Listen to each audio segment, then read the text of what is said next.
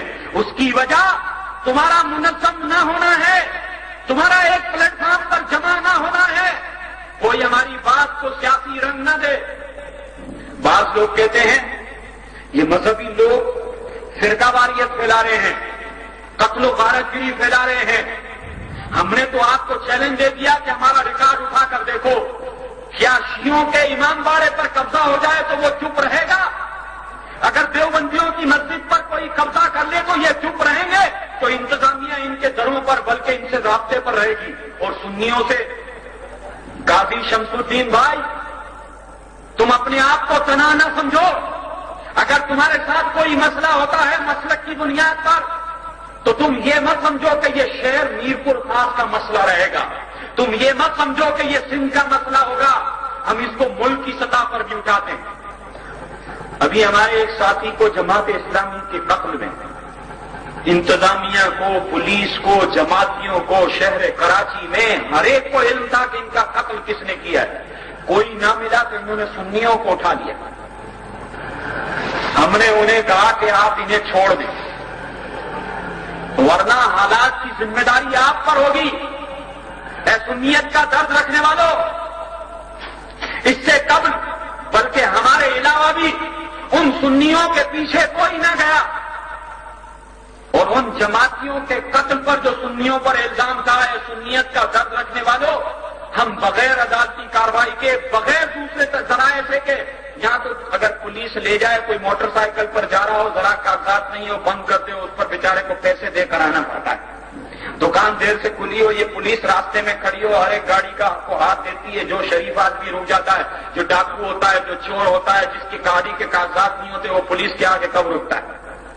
جو شریف آدمی رک جاتا ہے اس کو یہ تنگ کرتی ہے، اور 5 روپے بھی دے دو تو یہ چھوڑ دیتے ہیں۔ ہمارے شہر میں تو ایسا ہوتا ہے، میں سارے پولیس والوں کو نہیں بولتے، پولیس والے تو اچھے بھی ہوتے ہیں، اچھے پولیس والے تو ہر جگہ ہوتے ہیں اور برے بھی ہوتے ہیں، اگر اتنے جب برے نہیں بھی ہوتے تو آتے آتے ہو جاتے ہیں۔ تو میں یہ بتانا چاہتا ہوں کہ سنیت کا درد رکھنے والوں، ہم سنی تحریک کے پلیٹ فارم پر ان سنیوں کو واپس بھی لائے ہیں۔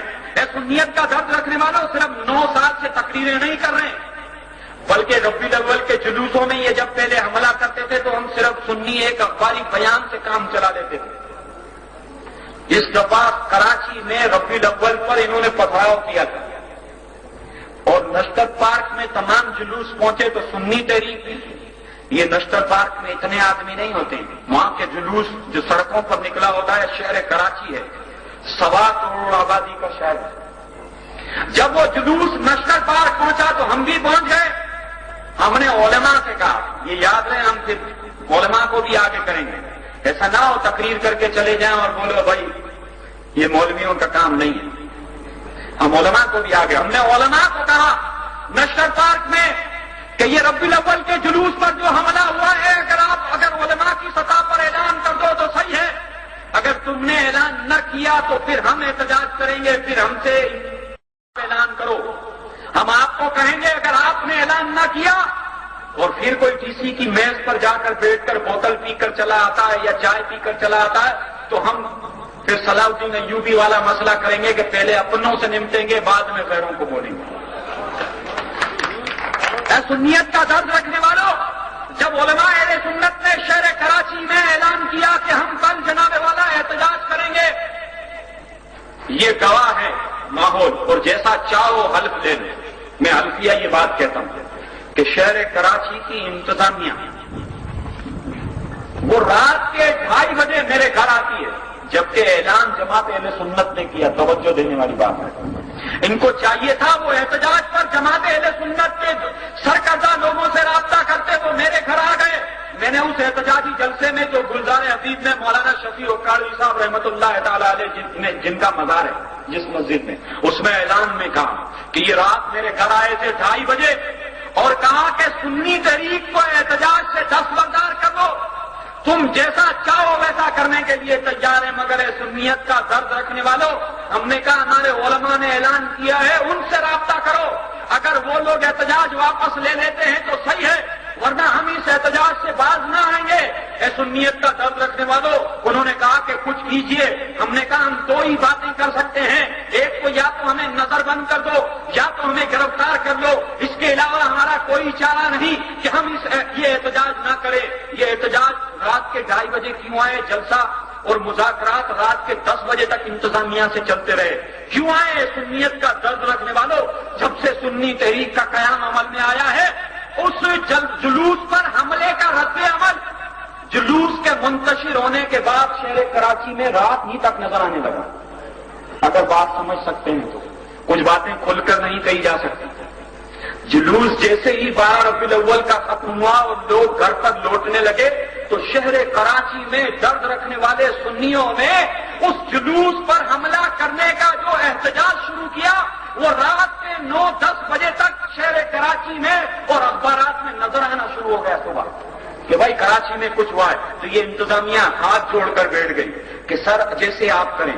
تو یہ شہر میرپور خاص کوئی ہمارے بس سے باہر نہیں، یہ شہر کوئی اتنا بڑا نہیں، ہمارے ضلع، ہماری ڈویژن، ہمارے شہر کے اندر تو 5 ڈی سی ایک ہی گھنٹے کے راستے اور فاصلے پر بیٹھتے ہیں، یہاں تو 1 ڈی سی ہوگا جناب والا، 1 ایس ایس پی ہوگا، ہم لوگ تو 5 ایس ایس پیوں سے نمٹتے ہیں روزانہ، وہاں پر 5 ایس ایس پی اگر سنیوں کی راہ میں مسائل کھڑا کرتے ہیں اور وہاں کے انتظامیہ کے لوگ، یہ وجہ کیا ہوتی ہے؟ یہ دیوبندی پہنچ جاتے ہیں، اور یہ دیوبندی ہر جائز و ناجائز کام کرتے ہیں، لین دین کا مسجد لینے کے لیے بھی کام کر لیتے ہیں۔ سنی سیدھا ہوتا ہے، سنی ہاتھ باندھ کر کھڑا ہوتا ہے کہ صاحب بات، یہ صاحب ہمارا ملازم ہے، ہمارے ٹیکسوں پر، ہماری جناب والا مال پر اس کو تنخواہ ملتی ہے، یہ ہماری نہیں سنتا ہے۔ سنیت کا درد رکھنے والوں، یہ تمام معاملہ چھوٹے شہروں میں ہوتا ہے، گاؤں دیہاتوں میں ہوتا ہے کہ ڈی سی گھڑی پر بیٹھتا ہے، دفتر پر نہیں آتا، اے سی گھڑی پر رہتا ہے، جبھی کوئی مسئلہ ہو جاتا ہے تو وہ صاحب جناب والا اس علاقے کا بادشاہ بنا ہوا ہوتا ہے، وہاں پر سب کچھ ہو رہا ہوتا ہے۔ انتظامیہ کا کام ہے کہ جناب والا ڈاکوؤں کو، پولیس کا کام ہے ڈاکوؤں کو پکڑے، چوروں کو پکڑے۔ یہ پرامن مذہبی لوگوں کی طرف کیوں توجہ دیتے ہیں؟ ان جناب والا سپاہی صحابہ کے اشارے پر ڈی ایس پی تو ہماری راہ میں رکاوٹ بنتا ہے، تو ان کو پکڑ کے ملک کا تمام معاملہ قتل و غارت گری کا، دہشت گردی کا ان کے مسئلے میں ہے کہ ہم یہ سمجھانا چاہتے ہیں سنیت کا درد رکھنے والوں، جب سے سنی تحریک بنی ہے، جہاں جہاں سنی تحریک نے اپنا کام شروع کیا ہے، یہ دیوبندی ہو، وہابی ہو، شیعہ ہو، یہ انتظامیہ کے لوگ بولیں گے صرف اختلافی تقریر کرنے آیا، تو بھائی کیا کروں؟ میری مسجد پر قبضہ ہو جائے، تمہاری زمین پر کوئی قبضہ کر لے تو تم لڑتے ہو، تمہاری ماں کو، بہن کو، ہماری ماں بہن کو کوئی گالی دے تو ہم لڑتے ہیں، ہمارے جناب والا آقا و مولا کی شان میں گستاخیاں کرتے ہیں۔ یہاں بھی بیان کیا ہوگا، کئی لوگ ہیں جو سرکار کو اپنے جیسا مانتے ہیں، سرکار کا علم غیب جناب والا معاذ اللہ چوپایوں اور جانوروں جیسا مانتے ہیں۔ کچھ لوگ ایسے ہیں جو صحابہ کرام کا نام لیتے ہیں مگر جناب والا میلاد کے جلوس پر حملہ کرتے ہیں۔ ہم نے ان سے پوچھا، ساہیوال میں دیوبندیوں، یہ سپاہی صحابہ کا سرپرست، بولا سنیوں کا وزیر اعظم، سیٹ ایک ہے اور وزیر اعظم، یہاں جس کے پاس سندھ میں ایک تنظیم بولتی ہے بھائی ہم سب سے بڑی جماعت ہے اور تیسری جماعت ہے، 5 سینیٹر ہیں، 28 صوبائی اسمبلی کے ممبر، وہ وزیر اعظم کا نعرہ نہیں لگاتے، ایک سیٹ ہے جہاں تقریر ہوتی ہے بولا وزیر اعظم، اور ابھی جیل سے چھوٹ کر آیا، اور جیل سے چھوٹ کر آیا تو بولا کیا ہو رہا ہے؟ بولا اب یہ جو نا عظمت صحابہ کے ڈنکے بجائیں گے۔ کیا عظمت صحابہ کے؟ جیسے ہی تقریر شروع ہوتی ہے یہ پولیس توجہ دے، ایجنسیوں کے قائم سے توجہ دے۔ ہم نے ابھی تک کسی کو کافر کافر نہیں کہا، کسی کو برا بات ہوتے ہیں نا یہ شدت پسند ہے، تو ثابت کرو، ساری ریکارڈنگ ہو رہی ہے اور تم بھی لکھ رہے ہوگے۔ ہم جو توجہ دلانا چاہتے ہیں وہ یہ کہ یہ آتے ہیں تو ان کی تقریر کی سے شروع ہوتی ہے، ہمارے علماء تو بسم اللہ پڑھتے ہیں، طاؤس پڑھتے ہیں، درود شریف پڑھتے ہیں، یہ تو جیسے ہی کوئی آتا ہے اس کا استقبال کیسے، ہمارے یہاں نعرہ لگتا ہے استقبال میں، نعرہ تکبیر، نعرہ رسالت، تو یہ جیسے ہی کسی کا کافر کافر کافر ہمارے شہر میں آئے تو ہم نے بعض جگہ ان کی تقریریں نوٹ کی. کہا میں کافر نہیں بولوں گا. کل تک تو جن کو کافر بولتا تھا اب بولتا ہے میں کافر نہیں بولوں گا.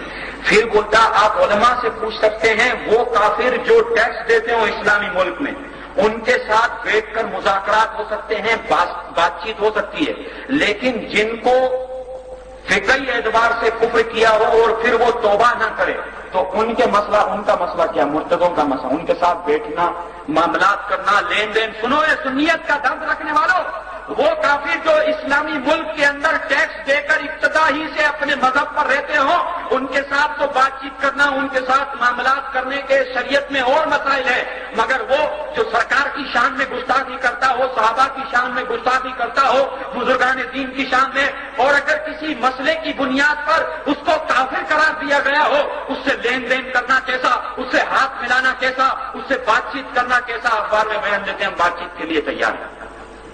یہ تم کس فقہ پر عمل کر رہے ہو, تم کس مذہب پر عمل کر رہے ہو؟ یہ کسی مسلک, کسی مذہب کے نزدیک جائز نہیں ہے. محض لیڈری کی بنیاد پر تمہارے جو بندے مارے ہیں, جن کو سزائیں ہوئی ہیں, ان کی تاریخ اٹھا کر دیکھو. پورے پنجاب میں, پورے سندھ میں, تو کائے پر مرا؟ بولا لوٹتے ہوئے, ڈاکہ مارتے ہوئے سپاہی صحابہ کے کارکن گرفتار ہوئے. کس کو لوٹ رہے تھے جنگ میں؟ سنیوں کو لوٹ رہے تھے. ملتان میں کس کو لوٹا؟ سنیوں کو لوٹا. جناب والا شہر کراچی میں کس کو مارا؟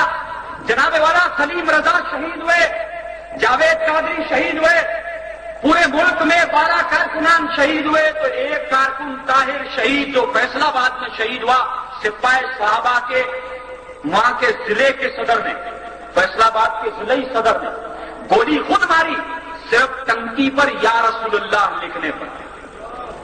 بولا ہم عظمت صحابہ کے, ہم سرکار کی عظمت بیان کرتے ہیں تو تم کہتے ہو یہ بدعت ہے. ہم سرکار کی شان میں جلوس نکالتے ہیں تو تم بدعت بولتے ہو. تو آدم تاریخ کو ہمارا ایک پوسٹر پہلے نکلا کرتا تھا, انہوں نے عظمت صحابہ ختم کر دیا تھا, پھر مداح صحابہ کیا, مداح صحابہ کا جلوس ختم کیا تو پھر پوسٹر نکالا احتجاجی جلوس. یکم محرم کو احتجاجی جلوس, یہ انہوں نے 3 نام لیے یکم محرم کے جلوس کو.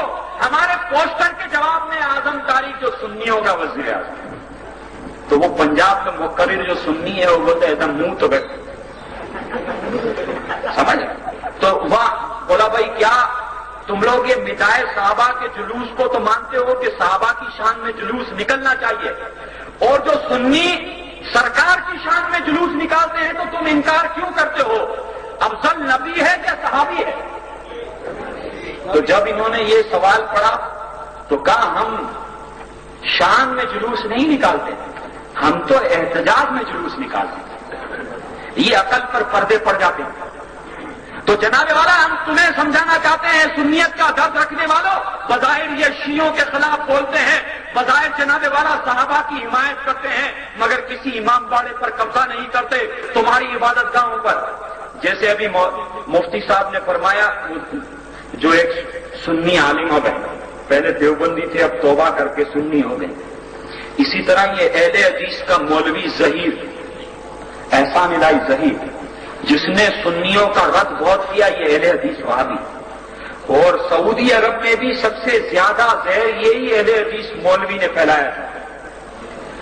یہ جس دن بم سے بلاسٹ ہوا لاہور میں, جب بم بلاسٹ ہوا اور یہ مارا گیا, اس سے قبل کی ویڈیو کیسٹ اور اخباری بیانات اور اخباری تراشے موجود ہیں کہ اس نے اس جلسے سے ایک دن قبل روشنی میں دلائل دیے ہوں گے, مگر ہم یہ تو ظاہری عظمت اولیاء بتاتے ہیں. بم سے بلاسٹ ہوا لاہور میں, جب بم بلاسٹ ہوا اور یہ مارا گیا, اس سے قبل کی ویڈیو کیسٹ اور اخباری بیانات اور اخباری تراشے موجود ہیں کہ اس نے اس جلسے سے ایک دن قبل روشنی میں دلائل دیے ہوں گے, مگر ہم یہ تو ظاہری عظمت اولیاء بتاتے ہیں. ایک واقعہ مفتی صاحب نے بیان کیا, دوسرا میں بتا رہا ہوں کہ وہ بم بلاسٹ میں مارا گیا, اس کا دوسرا مولوی اس کی ٹانگیں کٹ گئی. جناب والا اس مولوی کی بھی ٹانگیں کٹ گئی تھی, یہ ریاض میں جا کر علاج کرائی, یہاں علاج ہی نہیں ہو رہا. اور پھر آخر ان کو دفن تو آپ کو پتا ہے نجد میں ہی ہونا پڑتا, یہ نجدی ہیں, نجد میں ہی دفن ہوتے ہیں. اس نے یہ اعلان کیا تھا دوسرے دن تقریر کے پہلے جملے ہی پر جناب والا بم پھٹا اور یہ مارا گیا۔ غوث پاک کا چرچا جب سے غوث پاک کا نام لینے والے غوث پاک کا نام لے رہے ہیں اور انشاءاللہ قیامت تک لیتے رہیں گے۔ ہم نے دیکھا ہے یہ جماعتیں ہو، وہابی ہو، دیوبندی ہو، پورے ملک میں ایسے جلسے جلوس کرتے ہیں کہ بعض سادہ سنی سمجھتے ہیں کہ اب انقلاب آ جائے گا، مگر یہ جب سے پاکستان بنا ہے تمام یہ جماعتیوں کو آپ نے کب سے دیکھا ہوا ہے؟ لوگ ان کے منظم ہونے پر کہتے ہیں کہ یار یہ بڑے منظم ہیں، اور آپ کو الیکشن کے دنوں میں ایسے لگتا ہے جیسے آئندہ تمام سیٹیں جماعتیں لے جائیں گے، مگر نکلتا کچھ بھی نہیں۔ اور جماعت اسلامی کے سربراہ اور جماعت کے لوگ ایسی تقریر کریں گے کہ پاکستان کا سارا بوجھ جماعت اسلامی پر ہے۔ آج کا اگر کل کا اور آج کا ہماری بیان پڑھو تو کہا اب ہم حکومت ہٹانے کی پوزیشن میں آ گئے۔ آپ کو معلوم ہوگا گدھا گاڑی چلتی ہوتی ہے تو گاڑی پر وزن ہوتا ہے، مگر گدھا یہ سمجھتا ہے کہ میرے پہ لوڈ، اور وہ اترا کر چلتا ہے کہ یار بہت لوڈ ہے مجھ پر، مگر ورنہ گدھے پر لوڈ نہیں ہوتا، گدھا صرف کھینچ رہا ہوتا۔ تو لوگ آتے ہیں، بعض لوگ ان کو چلاتے ہیں، یہ کہتے ہیں افغانستان ہم نے فتح کیا، کشمیر بھی ہم فتح۔ جب فتح تم نے کیا تو آج تک تم برسر اقتدار افغانستان میں کیوں نہیں آئے؟ نہیں سمجھ میں آ رہی آپ کے؟ مولا دیوبندی بولتے ہیں طالبان کا قبضہ ہے، جماعت اسلامی کہتی ہے افغانستان ہم نے فتح کیا، روس کو شکست ہم نے دی۔ تمہاری حکومت تو نہیں آئی، تم تو حکمت یار کے ساتھ لگے ہوئے تھے۔ آج حکمت یار کا نام بھی کہیں یہ، لیکن وہاں کے جتنی مذہبی تحریکیں ہیں شیعوں کو چھوڑ کر اور ایک آدھ اہل حدیث کو چھوڑ کر تمام جماعتیں افغانستان میں سنی حنفی مسلمان ہیں، ہماری معلومات۔ اس وقت جو افغانستان کا سربراہ ہے اس نے 12 ربیع الاول کے دن وہ قیدیوں کی تعداد جنگ میں اخبار میں آئی تھی، میں بھول گیا، سرکار کی ولادت کے دن قیدیوں کو رہا کیا، سرکار کی پیدائش کی خوشی میں۔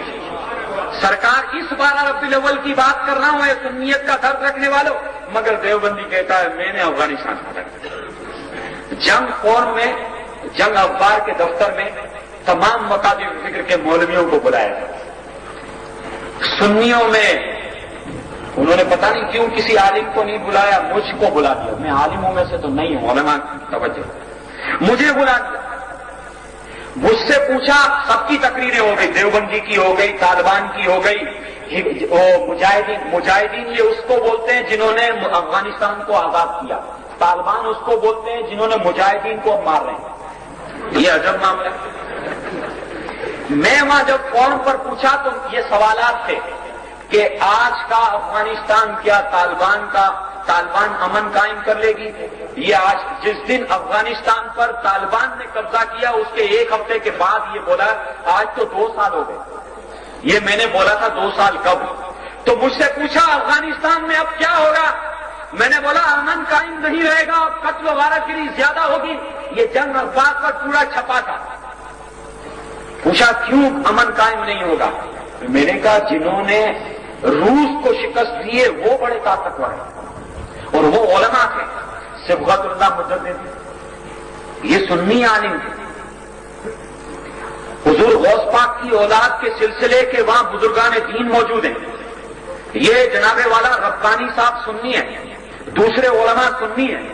میں نے کہا جب انہوں نے جنگ جیت لی، سپر پاور طاقت روس کو شکست دے دی، افغانستان پر قبضہ کر لیا، پھر یہ طالبان کون تھے؟ طالبان کی اصطلاح مانا مینس طلباء ہے، استادوں کے برانتے دھوتے ہیں، وہ طالب علم جو استادوں کی عزت نہیں کرتے، استادوں کا قتل کر رہے ہیں، استادوں کے خلاف جہاد لڑ رہے ہیں۔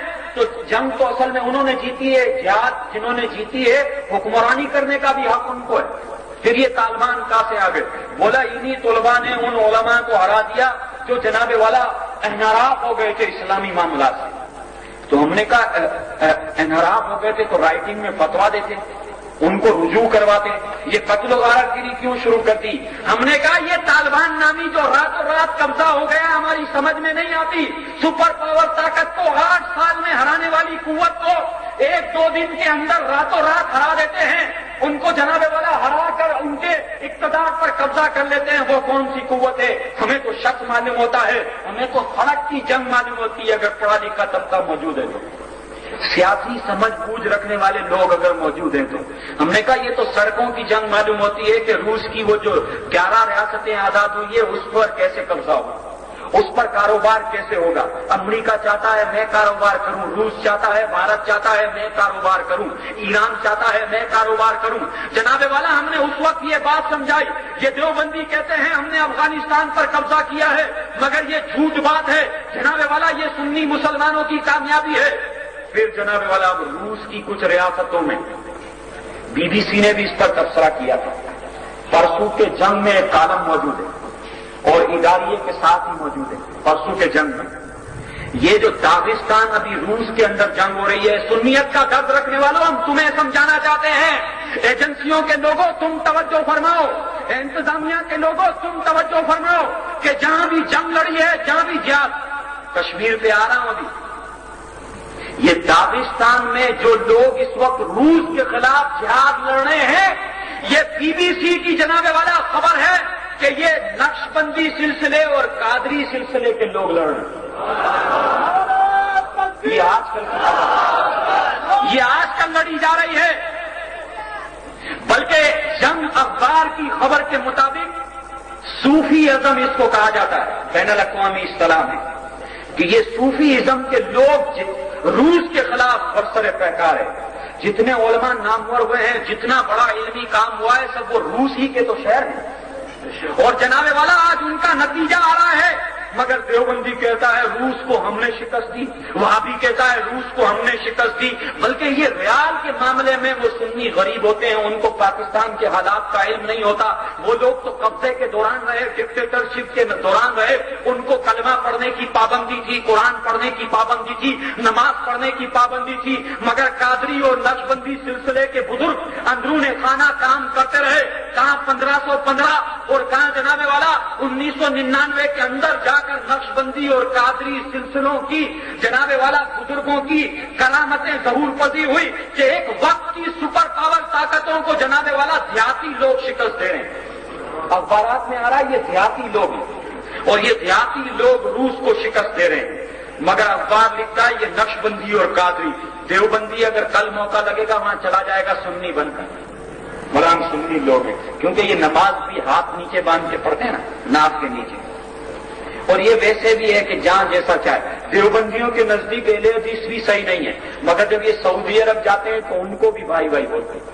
یہ سرحد کے اندر جنگ لڑتے ہیں, آپس میں مناظرے کرتے ہیں اہل حدیث اور دیوبندی. مگر جب ان کو ریال لینے ہو سعودی عرب جائے تو یہ ان کے گن گاتے ہیں کہ آپ بالکل درست ہیں. ورنہ دیوبندی مولویوں کی کتابیں موجود ہیں, یہ بھی وادیوں کو صحیح نہیں سمجھتے, اہل حدیثیوں کو صحیح نہیں سمجھتے. مگر یہ جب دیوبندی اور اہل حدیث روس کے ان مسلمانوں کے پاس جائیں گے تو کہیں گے ہم حنبلی مسلمان ہیں. یہ کہتے ہیں اپنے آپ کو حنبلی, مفتی صاحب سمجھ رہے ہیں, علماء سمجھ رہے ہیں, بولا ہم حنبلی ہیں. تو حنبلیوں کو بھی ہم صحیح مانتے ہیں, مالکیوں کو بھی صحیح مانتے ہیں, شافیوں کو بھی صحیح مانتے ہیں, کیونکہ امام اعظم ابو حنیفہ کے ماننے والے کسی بزرگ کے خلاف نہیں بولتے. یہ تو نقلی حنفی ہے, یہ سپاہی صحابہ والے دیوبندی, اس لیے کہ حنفیوں کے طور طریقے ہی دوسرے ہوتے ہیں. اے سنیت کا درد رکھنے والوں, اب یہ کہتے ہیں کشمیر پر بھی ہم جنگ لڑ رہے ہیں. ہمیں پتا ہے کہ یہ پالیسی میکر, پالیسی بنانے والوں کی کیا چال ہے. ہم ان کی پالیسی پر تنقید نہیں کرتے کہ بھائی مجاہدین لڑ رہے ہیں, مگر دیوبندی کہہ رہا ہے میں لڑ رہا ہوں, حدیث کہہ رہا ہے میں لڑ رہا ہوں. تو پھر جناب والا حضرت بل کے مزار کے ماننے والے کون ہیں؟ دیوبندی تو حضرت بل کے مزار کو نہیں مانتے, وہابی تو کسی مزار کو نہیں مانتے. چرار شریف کے مزار کو کون مانتا ہے؟ سنی مسلمان مانتے ہیں. پھر یہ دیوبندی وہابی وہاں پر جنگ لڑ رہے ہیں اور اس جناب والا ان مزارات کا تحفظ کر رہے ہیں. کون لوگ ہیں؟ اے سنیت کا درد رکھنے والوں, ہم تمہیں سمجھانا چاہتے ہیں کشمیر میں بھی آج ہم جناب والا پورے ملک میں نکلے ہوئے ہیں. کشمیر کے نام پر نواز شریف نے سودا کیا. ہم بھی کشمیر پالیسی میں کشمیر نواز شریف کی پالیسیوں کے حامی نہیں کہ کشمیری مسلمان یا رسول اللہ کا نعرہ لگاتے ہیں. آپ نے اگر ٹی وی پر سیٹلائٹ نشریات دیکھی ہے, سیٹلائٹ نشریات یہ جو آج کل ڈش کو بولتے ہیں, کیونکہ ہم لوگ تو ڈش تو صرف انڈیا کی فلمیں دیکھنے کے لیے کرتے ہیں یا کچھ اور مواد دیکھنے کے لیے کرتے ہوں گے، بین الاقوامی معلومات کی غرض سے تو کرتے نہیں ہوں گے، جبکہ اسی ڈش کے نستے ہمارے اسلام کے خلاف بھی پروپیگنڈا کیا جا رہا ہے۔ خواتین پر ظلم کے نام پر بھی اسی پر جناب والا چرچا کیا جاتا ہے پاکستان میں، کہ پاکستان کے خواتین پر بہت ظلم ہوتا ہے، اور ان کے یہاں دیکھو تو سب سے زیادہ ظلم ہوتا ہے دوسروں کے یہاں۔ تو یہ سیٹلائٹ نشریات پر آپ دیکھو کہ جنازے میں جب لوگ نعرہ تکبیر لگاتے ہوئے جا رہے ہوتے ہیں تو نعرہ رسالت بھی لگا رہے ہوتے ہیں۔ جب مجاہدین شہید ہوتے ہیں تو جنازے کے شرکا نعرہ تکبیر اور نعرہ رسالت لگاتے ہیں، یہ مجاہدین بولتے ہیں ہم نے قبضہ کر لیا تھا۔ ہمیں معلوم نہیں یہ تمام چوٹیوں پر، تمام پہاڑیوں پر قبضہ کرنے والے لوگ کون ہیں، اور پھر پیچھے ہٹنے کی پالیسی میں کیا حکمت عملی تھی، ہم اس پر بحث میں نہیں جانا چاہتے، مگر سنیت کا درد رکھنے والوں اتنا جلد بوکھلا نہیں جانا چاہیے، اتنا جناب والا پلپلا نہیں ہونا چاہیے کہ جو بھی ہماری آبادیوں میں آ کر ہمیں ورگلا دے کہ ہم یہاں جہاد کرتے ہیں، وہاں جہاد کرتے ہیں، یہاں بھی لاشیں باندھیں گے تو انتظامیہ کے لوگ ڈرتے ہیں، پولیس ڈرتی ہے اور سنی بھی ڈرتا ہے، بولا یار یہ دہشت گردی کریں گے، مسجد کے مسئلے میں اپن نہیں پڑتے، یہ مولویوں کا مسئلہ ہے۔ یہاں عوام بولتی ہے یہ مولویوں، تمہاری آبادیوں میں تمہاری اولادیں، تم اس میر پور خاص کا جائزہ لو تو کل کئی لوگ سنی تھے جو صلاۃ و سلام کے پڑھنے والے تھے، جو نیاز و نظر و نیاز کے قائل تھے، آج وہ نہیں کرتے۔ اس کی وجہ کیا ہے؟ سنیت کا درد رکھنے والوں ان لوگوں کا کام ہے۔ کیا ہے سنیت کا درد رکھنے والوں؟ تم سنی تحریک کے پلیٹ فارم میں اپنے مسلک سے وفا کے لیے سنی تحریک کا ساتھ دو گے؟ ڈر ڈر کے آتا ہے۔ کل مسلک کے نام پر میرپور خاص میں قاضی شمس الدین نے کوئی کال دی تو میرپور خاص کے ساتھیوں ساتھ دو گے؟ جو مساجد پر قبضہ کر لیا گیا ہے ان کو اگر واپس لینے کی کارروائی کی گئی تو ساتھ دو گے؟ ہماری آبادیوں میں دوسرے لوگ تقریر کریں ہم انہیں نہ کرنے دیں تو ساتھ دو گے؟ اگر انتظامیہ کے لوگ ظلم اور زیادتی کریں ہم احتجاج کریں تو تم ساتھ دو گے؟ تم ان کے ظلم سے پیچھے تو نہیں ہٹ جاؤ گے؟ انتظامیہ کے لوگ، ایجنسیوں کے کارندے، ہمارے علماء توجہ فرمائیں، انشاءاللہ اگر اسی طرح قاضی صاحب کام ہوتا رہا، یہ قاضی صاحب بولتا ہوں آپ کہیں وہ قاضی صاحب مت سمجھیں، ہاں ہم نے ایک اور قاضی کھڑا کر دیا مگر یہ سنی عقیدے کا قاضی، وہ ایسے قاضی ہیں جو سب کے نکاح میں چلے جاتے ہیں، ہم لوگ سب کے نکاح میں نہیں جاتے، ہم لوگ صرف سنی مسلمانوں کے ہی نکاح میں جاتے ہیں، سنیوں ہی سے لین دین کرتے ہیں، سنیوں ہی سے سلام دعا کرتے ہیں۔ سنی تحریک کا جناب والا یہی طریقہ کار ہے، ہم ان پلپلے سنیوں میں سے نہیں ہیں کہ یار اپن کو کیا، اپن اس چکر میں نہیں پڑنا چاہتے۔ یہ رشتہ داری کا معاملہ بھی آ جائے تو بعض لوگ جب وہابی دیوبندی ہو، جماعتی ہو، تو ایک وقت تھا جب پاکستان بنا تھا تو ہمارے بزرگ، خواہ وہ اردو بولنے والا ہو، سندھی بولنے والا ہو، پنجاب کا ہو، انڈیا کا ہو، بلوچستان کا ہو، سرحد کا ہو، کہا یہ وہابی ہے۔ نہ ان سے لین دین کرتے تھے، نہ لڑکی دیتے تھے، نہ لڑکی لیتے تھے، نہ کاروبار کرتے تھے، نہ سلام دعا کرتے تھے، نہ رشتہ رکھتے تھے۔ یہ اب لوگ پلپلے ہو گئے ہیں، ایمان ہلکا ہو گیا، ایمان کمزور ہو گیا۔ اس کی کیا وجہ ہے؟ دین سے دوری وجہ ہے۔ مسلک کا درد رکھنے والوں، یہ مسلک سے دوری کا نتیجہ ہے۔ ہم تم کو آج یہی سوچ دینے آئے ہیں، یہی فکر دینے آئے ہیں۔ ایسا نہ ہم تقریر کر کے چلے جائیں تو کہا یہ فرقہ واریت والی تقریر ہے۔ اپنی عبادت گاہ کا، اپنے مسلک کا تحفظ کرنا فرقہ واریت نہیں ہے۔ فرقہ واریت یہ ہے کہ دوسرے کے خلاف راہ چلتے آدمی کو، سمجھتے ہیں نا، کوئی جا رہا ہو اور اس کو کچھ کرو، کیا کچھ بولوں کیا ہے؟ راہ چلتے آدمی کو بولے یہ کافر کیا ہے، کافر۔ ہم یوں راہ چلتے کوئی کسی کو انگلی وہابی دیوبندی شیعہ کو نہیں کرتے، بلکہ جناب والا ہے سنیت کا درد رکھنے والوں، ہم تمہیں بتانا چاہتے ہیں، ہم تو جھگڑے میں اس وقت آتے ہیں جب ہماری مسجد میں آ کے دیوبندی بولتا ہے میں درست دوں گا۔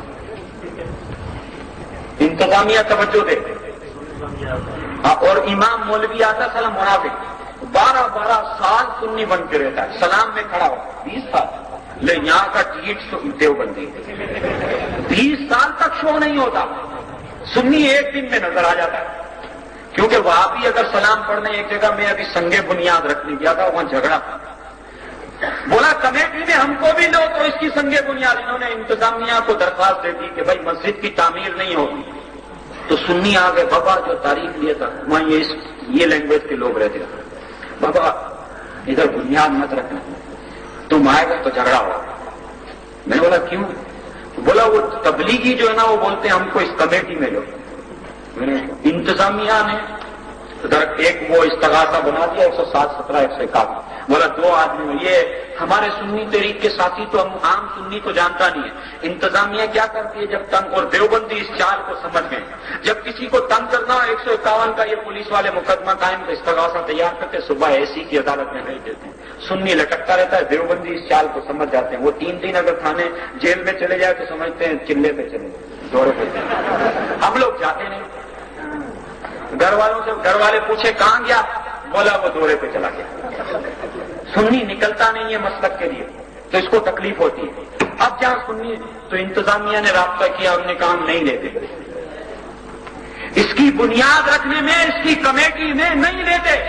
تو بولا یہ تو جھگڑا ہوگا. میں نے کہا مسجد کس کی ہے؟ بولا بریلویوں کی. میں نے کہا جھگڑا کیسے ہوگا؟ جو جھگڑا کرتا ہے اس کو روکو. سنو سنیو، یہ انتظامیہ بولتی ہے نا اس کو بھی لے لو، 3 ان کے لے لو 3 ان کے لے لو. کائے کو لے لو؟ تیرے گھر پر ڈی سی میں قبضہ کرتا ہوں، تو آدھا میرے کو مالک بنا دے، آدھا تو قبضہ کر لے. یہ یاد رہے یہ قانون ہے. عبادت گاہ بھی لیز ہوتی ہے، عبادت گاہ بھی ملک ہوتی ہے، عبادت گاہ بھی ملکیت ہے، وقف ہوتی ہے. اس پر بغیر ولی کی اجازت کے نماز نہیں ہو سکتی. یہ مسئلہ ہے کسی بھی دیوبندی مفتی سے لے لو، اہل حدیث مولوی سے لے لو، شیعہ سے لے لو، سنی سے لے لو، جس کی ملکیت ہے. بعض لوگ یہ جھگڑا کر کے یوں کہہ کے ٹھنڈا کر دیتے ہیں. ہم بھی مانتے ہیں مسجد اللہ کا گھر ہے، اس میں جھگڑا کیا کرنا ہے، ان کو بھی لے لو. اللہ کا گھر کسی کی وقف اور کسی کے دینے سے بنا ہے. اگر جب تک کوئی آدمی وقف نہ کرے اس میں نماز نہیں ہوتی. جس مسجد کی ملکیت میں مالک خود اجازت نہ دے، اگر امام نماز پڑھائے گا تو نماز نہیں ہوگی. یہ علماء سے مسئلہ پوچھ سکتے ہیں، دیوبندیوں کے نزدیک بھی ہے، مگر یہ ایسے ڈھیٹ ہے کہ ان کو نمازوں کی فکر ہی نہیں ہے، بس قبضہ کرنا ان کا کام ہے. ایک ہوتا نا لینڈ مافیا کا، بھائی زمینوں پر قبضہ کرنے والا، یہ مسجد مافیا ہے. یہ مسجدوں پر قبضہ کرنے پر ان کو جنانے والا باہر سے پیسے ملتے ہیں. اور انتظامیہ بولتی ہے جھگڑا ہوگا. جھگڑا ہوگا تو بھائی تو پیسے کائے کے لیتا ہے؟ یہ پولیس والے تنخواہ کائے کے لیتے ہیں؟ جو شک پھیلاتا ہے، جو جھگڑا کرتا ہے، جو دوسرے کی عبادت گاہ پر قبضہ کرنا چاہتا ہے، اس کو روکو. بلکہ بولا بھائی دیوبندی آ گیا، بولا یہاں سلام پڑھنے سے جھگڑا ہوگا. تو کیسے جھگڑا ہوگا بھائی؟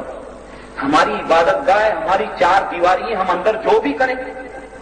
اس میں شیعوں کے امام باڑے میں ہم کو کمیٹی میں لے لو، اہل حدیث کی مسجد میں ہم کو لے لو. یہ کسی جگہ پر بھی 2 مسلک کے لوگ موجود نہیں ہیں. اے سنیت کا درد رکھنے والوں، زیادہ تر سنی مساجد میں ان دیوبندیوں نے پنگا دیا ہوا ہے. مگر جب سے سنی تحریک آئی ہے ہم نے یہ سارے کام ختم کر دیے. کیا اگر میرپور خاص میں بھی ایسا مسئلہ ہوا تو ساتھ دو گے؟ اور پھر دیکھیں گے کہ کون دیوبندی آتا ہے، کون جناب والا طاقتور ہے، کون زیادہ ہے، اور یہ انتظامیہ کتنی پاورفل ہے، یہ پولیس کتنی پاورفل ہے. عوام کے ریلے کے آگے کوئی بھی کچھ نہیں ہوتا. اگر تم منظم ہو جاؤ تو یہ تمہارے تمام لوگ تمہارے تابع ہو جائیں گے. تم اکثریت میں ہو، تم نے پاکستان بنایا ہے، تمہیں مساجد میں نقصان ہوا، محکمہ اوقاف میں نقصان ہوا. جناب والا تمہاری اسکولوں اور کالجوں میں تمہارے خلاف مواد پڑھایا جاتا ہے، اخبارات اور رسائل میں تمہارے خلاف مواد، ریڈیو اور ٹی وی میں تمہارے خلاف مواد بولا جاتا ہے. مگر تم اکثریت، تمام لوگ تمہارے تابع ہو جائیں گے. تم اکثریت میں ہو، تم نے پاکستان بنایا ہے، تمہیں مساجد میں نقصان ہوا، محکمہ اوقاف میں نقصان ہوا. جناب والا تمہاری اسکولوں اور کالجوں میں تمہارے خلاف مواد پڑھایا جاتا ہے، اخبارات اور رسائل میں تمہارے خلاف مواد، ریڈیو اور ٹی وی میں تمہارے خلاف مواد بولا جاتا ہے. مگر تم اکثریت کی باتیں کرتے ہو. ہم سنی تحریک کے پلیٹ فارم پر تمہیں کوئی روایتی بات سنانے نہیں آئے، روایتی تقریر اور اشعار سنا کر نہیں چلے جائیں گے. اے سنیت کا درد رکھنے والوں، تمہیں یہ سوچ دینے آئے ہیں ہمارے جانے کے بعد کوئی پانی نہ پھیر دے، کوئی سیاسی لیڈر آ کر کوئی تقریر نہ کر دے، کوئی دوسرا مخالف آ کے تقریر نہ کر دے تو سنی ویسے ہی ڈھیلا ہو. بولا یہ بھی صحیح بولتا ہے. سنی کیا ہوتا ہے؟ ہر جگہ کھڑا ہو جاتا ہے. دیوبندی نہیں آتے، اہل حدیث سب جگہ نہیں جاتے، شیعہ ہر جگہ نہیں جاتے، سنی سب کی تقریر سننے جاتے ہیں. بولا کیا کرنے گیا؟ بولا یار اس کی بھی تلاوت بہت اچھی تھی، بات عقیدے کی، بات مسلک کی ہے، مگر بات سننی آتے ہیں ہمارے پاس۔ بولا یار یہ قرات بہت اچھی کرتا ہے۔ بھائی تیرے کو بولا کس نے تھا تو وہاں جا؟ تو بولا میں ان کا جلسہ دیکھنے گیا تھا، کتنے آدمی تھے، ایسے سینکڑوں ملیں گے جو تعداد دیکھنے نہ پڑتے اور ان کا جلسہ کامیاب کر دیتے ہیں۔ تو اس لیے سنیت کا درد رکھنے والوں سب کی تقریر سننے مت جایا کرو۔ کوئی آ کر تمہیں یہ نہ کہہ دے کہ یہ فرقہ واریت ہے، یہ ہماری قوت کو برباد کرنے کا، یہ فرقہ واریت نہیں ہے۔ ہم یہ سمجھانا چاہتے تھے ہم اپنے مسلک، اپنے عقیدے، اپنے نظریے کے تحت زندہ رہنا چاہتے ہیں۔ ہم دوسروں کی عبادت گاہ پر قبضے کی بات نہیں کرتے، ہم دوسروں کو ابھی کافر کافر بولنے نہیں آئے، بلکہ سنیت کا درد رکھنے والوں کو ایک پلیٹ فارم پر جمع ہونے کی دعوت دینے آئے ہیں۔ اے سنیت کا درد رکھنے والوں، جب تم ایک پلیٹ فارم پر جمع ہو جاؤ گے، تم سب سے بڑی جماعت ہو، تم سب سے زیادہ ہو، اور جو سب سے زیادہ ہوتا ہے وہ جماعت ہوتی ہے۔ فرقہ وہ ہوتا ہے جو جماعت سے نکلا ہوا ہوتا ہے۔ جو کسی بڑی جماعت سے نکلے اس کو بولتے ہیں اس نے 1.5 اینٹی قائم کی ہوئی ہے۔ دیکھ لو دیوبندی کتنے ہیں، اہل حدیث کتنے ہیں، شیعہ کتنے ہیں۔ یہ سنی اگر جناب والا پیشاب کرتے تو دیوبندی بہ جاتے۔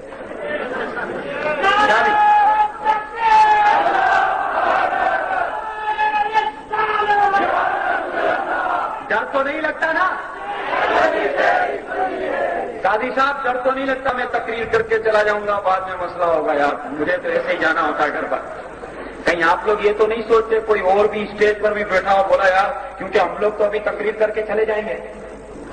مگر ہاں سنیت کا درد رکھنے والوں، تم ایسا کرنے والا نہیں ہے جو تمہیں ہر کوئی چبا لے۔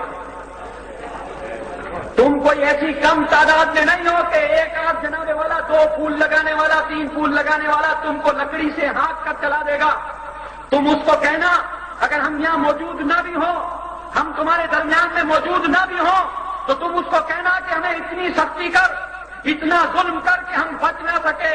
اگر ہم بچ گئے اور ہم باقی رہ گئے تو تیرا معاملہ بھی سلامت نہیں رہے گا۔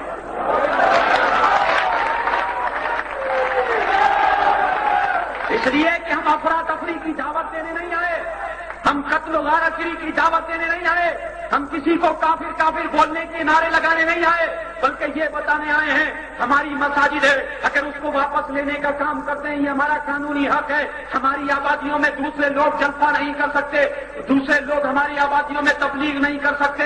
اگر ہم اپنے مواد، اپنا لٹریچر عام کرتے ہیں، اپنی تبلیغ و اشاعت کرتے ہیں، اس راہ میں انتظامیہ کے لوگ، ایسا ہوتا نا کہ ان سیٹوں پر بھی تو یہ دوسرے گھسے ہوئے ہوتے ہیں، اور سنی ان سیٹوں پر ہوتا ہے تو کام نہیں کرتا۔ سنی ٹیچر بھی ہو تو اپنا مواد نہیں پڑھاتا۔ یہاں کوئی ٹیچر ہو تو ناراض مت ہوئیے گا۔ عربی ٹیچر جو ہوتے ہیں نا دیوبندی تو سنی تحریک بننے سے قبل کلاسوں کے اندر علم غیب پر درس دیں، حاضر و ناظر پر مسائل بیان کریں، اور جب سنی سے بولا یار سرکاری ملازم میں کیا کرتا ہوں، اور شیعہ اگر ڈی سی کی سیٹ پر بھی ہو اور جلوس کے ساتھ چل رہا ہو تو ایسے ماتم کر رہا ہوتا ہے، چھپ چھپ کر وہ اپنی رسم ادا کر رہا ہوتا ہے۔ سمجھ میں آ رہی ہے نہیں؟ یہ سرکاری سروس پر بھی ایسے ایسے کر رہا ہوتا ہے، اور تم لوگ بولتے ہو یار میرے چھوٹے چھوٹے بچے ہیں، تو کیا تیرے بڑے بچے ہو جائیں گے جب کام کرے گا؟ جس کے چھوٹے بچے ہوتے ہیں وہ بولتا ہے میرے چھوٹے، بڑے ہو جاتے تو بولا اب تو بوڑھا ہوگی تو کیا کام کروں گا؟ تو کام کب کرے گا مسلک کا، عقیدے کا؟ یہ دیوبندی بوڑھا ہو، جوان ہو، بچونگڑا ہو، ہر جگہ شرارت کرتا ہے۔ ہمارے پاس لوگ آتے ہیں مسجد پر قبضہ ہو گیا، ہم نے کہا دوسرے کتنے لوگ ہیں؟ بولا دیوبندی تو 3-4 ہیں، آبادی بولا سب سنیوں کی۔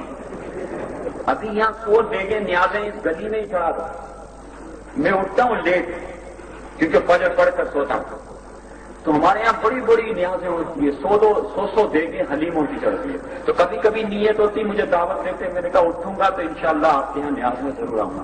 اٹھتا ہوں تو 100 دیگیں بھی نظر نہیں آتی، یعنی ایک گلی میں اگر اتنی دیگیں بھی چڑھ جائے تو ایک محلہ ہی کھا لیتا ہے، بولا سب سنی رہتے یہاں پر۔ اور جب نیاز والوں کی توہین کا مسئلہ ہے تو کہا یہ مولویوں کا مسئلہ ہے، یہ ہمارا مسئلہ ہے۔ تو یہ سنیت کا درد رکھنے والوں، نیاز کھا جس کے نام پر کھاتے ہو ان کے ناموں سے وفا کرنے کی دعوت دینے آئے ہیں. ہم تم سے ووٹ لینے، ہم تم سے چندہ لینے نہیں آئے. ہاں، قاضی شمس الدین جو میرپور خاص میں کام کرتے ہیں مسلک اور عقیدے کی بنیاد پر، اگر انہیں جناب والا تمہاری افرادی قوت کی ضرورت پڑے، اگر تمہارے جناب والا سامنے والے ہاتھ اٹھائیں تو تمہارے ہاتھوں کی ضرورت پڑے، سامنے والے ڈنڈا اٹھائے تو تمہارے ڈنڈوں کی ضرورت پڑے، جیسا سامنے والے کرے. ہماری تو یہ پالیسی ہے، قانونی طریقوں کے مطابق، اصولی طریقوں کے مطابق اگر ہمارا حق مل جاتا ہے تو ہم لا اینڈ آرڈر کا مسئلہ پیدا نہیں کرتے، مگر جو حق مانگنے سے نہیں ملتا، قانونی طریقوں سے نہیں ملتا، سنیت کا درد رکھنے والا وہ طاقت کے بلبوتے پر چھین لینے کی پالیسی ہے. کیا اس پالیسی میں ساتھ دو گے؟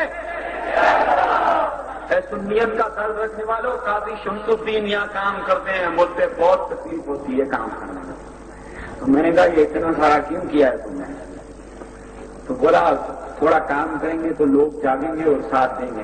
تو قاضی شمس الدین بھائی آپ کے پاس آئے سنیت کے لیے، دفتر میں بیٹھتے ہیں، دفتر چلتا ہے، کبھی مسجد کا جھگڑا ہوتا ہے، کبھی ہم ان کو مرکز میں شہر میں بلاتے ہیں، کبھی یہ حیدرآباد جاتے ہیں، کبھی کہاں بلاتے ہیں، یہ سب تنظیمی طور پر کرتے ہیں. تو ان کے یہاں درخت نہیں لگے ہوئے ہیں. سمجھ میں آ رہی ہے بات نہیں؟ قاضی شمس الدین مسلک کا عقیدے کا کام کرتے ہیں، علماء اہل سنت میرپور خاص کے. اس بات کی توجہ بالخصوص چاہتا ہوں کہ یہ مقامی سطح پر ہم ان کے والد صاحب کا نام بہت پہلے ہی سے، جب سے مذہبی ماحول میں آنکھ کھولی ہے، اور آج کل ایک مذہبی مسئلے کے حوالے سے بھی، فتوے کے حوالے سے بھی ان کا نام ہم جانتے تھے. ان کے صاحبزادے موجود ہیں. مفتی صاحب تو ہر جگہ ہمارے ساتھ، حیدرآباد میں اگر رہائش پذیر ہے، ہر جگہ ہمارے جلسوں میں کھل کر مسلک کی ترجمانی کرتے ہیں. مقامی علماء سے کہ آپس کے اختلافات کو چھوڑ کر خالصتاً مسلک کی بنیاد پر اگر سنی تحریک آپ کو بلاتی ہے تو سنی تحریک کی پالیسی پر ان کا خدا را ساتھ دیجیے. ہمارا کوئی بھی مقصد نہیں ہے دنیاوی، مقصد صرف مسلک اہل سنت، مسلک اعلیٰ حضرت کے مطابق. ہاں یہ سنی بہت نکل پڑے ہیں آج کے. ہم وہ سنی ہیں کہ جب اعلیٰ حضرت کا نام آتا ہے تو خوش ہو جاتے ہیں. بولا تو سنی کون سا ہے؟ کیونکہ دیوبندی بھی اپنے آپ کو سنی کہتا ہے. کہیں گلابی سنی ہونے، سمجھتے ہو گلابی سنی ہونے؟ گلابی سنی وہ ہوتا ہے، گلاب ہوتے اس کے عقائد اپنے جیسے ہیں، مگر بولا میں کسی کو برا بلا نہیں بولتا. ذرا جب گھر میں جھگڑا ہو جائے، بھائی سے بھی جھگڑا ہو جائے تو سالوں بات نہیں کرتا. اور جو سرکار کی شان میں توہین کرتا ہے، جو صحابہ کی شان میں توہین کرتا ہے، بزرگان دین کی شان میں توہین، تو بولا یار میں اس جھگڑے میں اس کے خلاف بات کروں، مگر کیوں سننی؟ بولا کھڑے ہو کر سلام پڑھ. بولا نہیں یار اس سے اختلافی مسئلہ پیدا ہوتا ہے. ایک گلابی سنی ہوتی ہے. تو یہ گلابی سنی بھی بہت نقصان دہ ہوتی ہے. سمجھ رہے ہیں علماء ہمارے کہ بعض ایسے سنی ہیں، تو ان سے ہم وہ سنی ہیں جو کا کون سا سنی ہے؟ بولا اعلیٰ حضرت والا سنی.